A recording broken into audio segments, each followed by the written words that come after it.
Now let's look at a couple special logarithmic values that you want to have memorized. The first one is the log base a of 1. So no matter what the base is, if what we're taking the log of is 1, we'll always get the same answer. How could I figure out what that is? Let's convert to exponential. This is really saying a to what power gives me 1. Well, if you recall, anything to the 0 power gives us 1.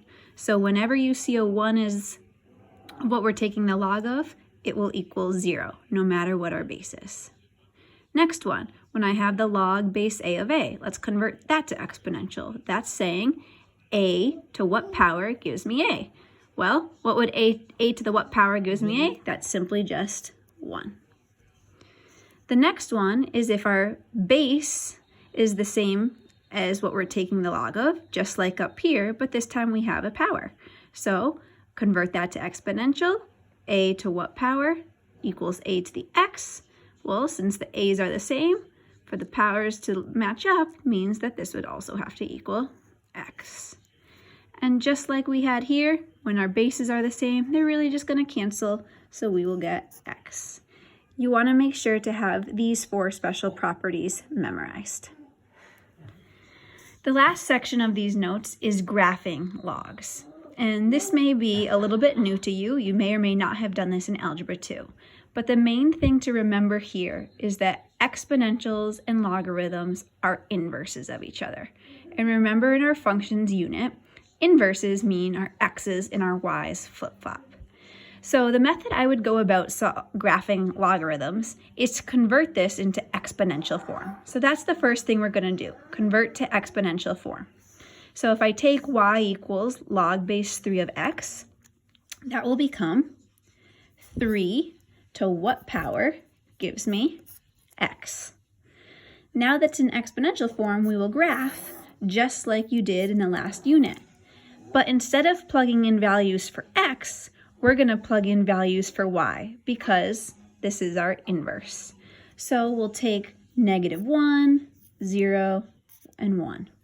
When I plug in -1, we have 3 to the negative first power, and what that equals is 1/3. Let's plug in 0.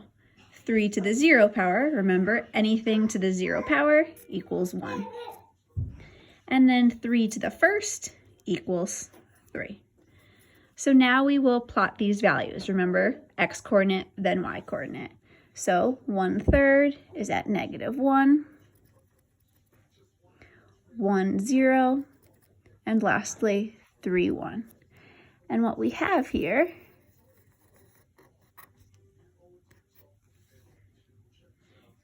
is a shape that looks like the following. Now, as you can see, I brought the curve down along the y-axis. I did not have it cross. And the reason for that is because in our parent function, when there are no transformations, we will have a vertical asymptote. I apologize if you hear a little baby in the background.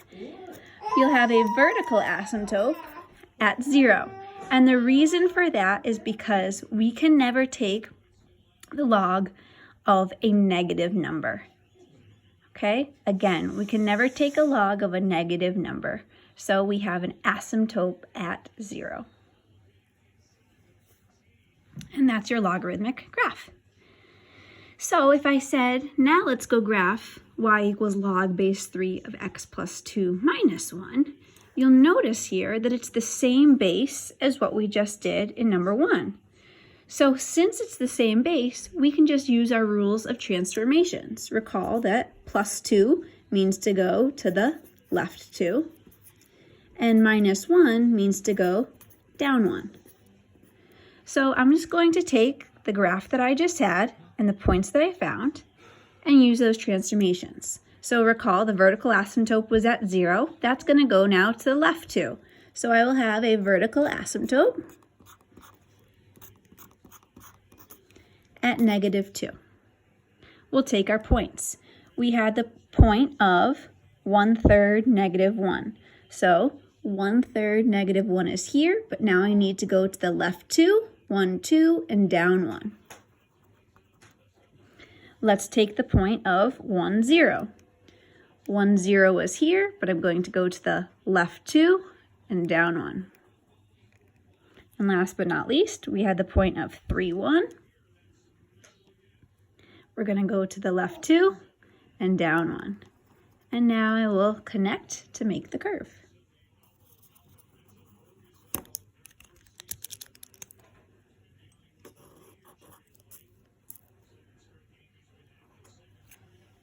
And there you have it. So when you're graphing logarithmic functions, you want to think of the parent function.